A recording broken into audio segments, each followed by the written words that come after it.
Hello，就嚟農曆新年，有人話想知道嗰一年嘅經濟情況好唔好呢？最好就係農曆年之前去海味街行一轉，感受一下市況係點樣樣。咁因為我想煮蘿蔔糕啦，每一年呢我都會去買臘腸。今次呢想同大家分享下3大本地臘腸鋪頭。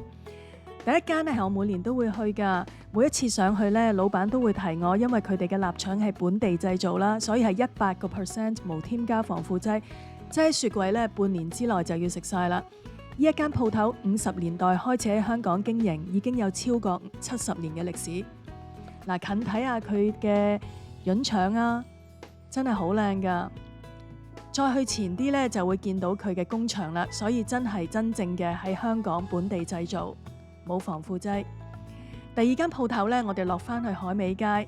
呢一間鋪頭咧，亦都已經係有幾十年嘅歷史㗎啦，係香港僅餘嘅幾間臘腸製造廠之一。睇下佢哋嘅臘腸潤腸，真係好靚啊！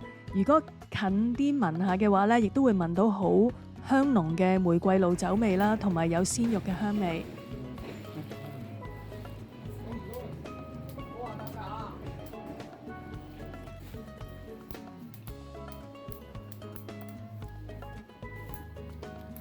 因為就嚟過年啦，所以好多人去買臘腸啊、潤腸預備過年。第三間同樣係有幾十年嘅歷史，喺香港自設工場，亦都非常之受街坊嘅歡迎。除咗臘腸潤腸之外呢，仲有金華火腿。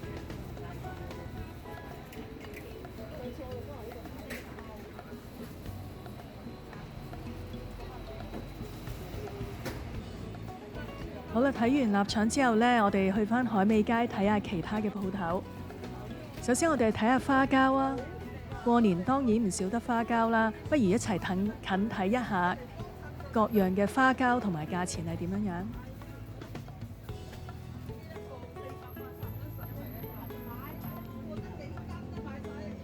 呢間鋪頭呢，有好多唔同價錢種類嘅花膠，咁都係睇返自己個需要啦。就可以買到合適自己用嘅花膠。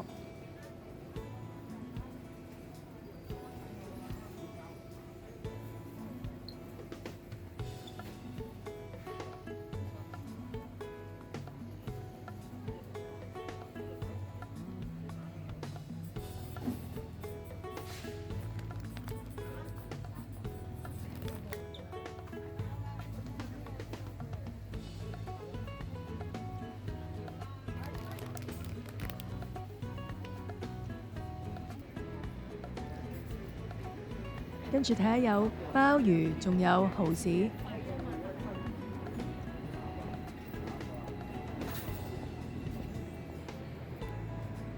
嗱，我哋睇下街頭嘅檔口呢，亦都好多人去買嘢㗎，有各式各樣嘅乾貨，有臘腸啦、鹹魚啦，同埋其他各種嘅海味。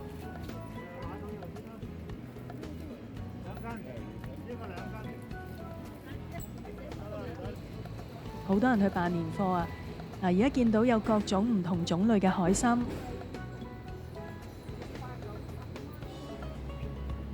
蝦乾、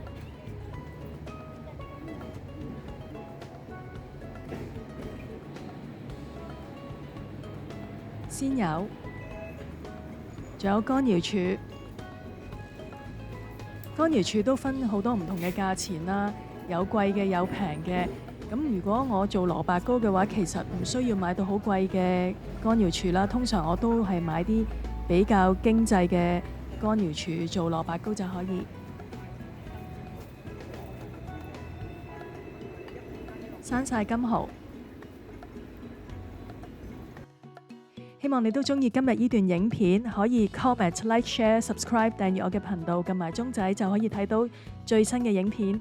多謝你收睇，下次再見，拜拜。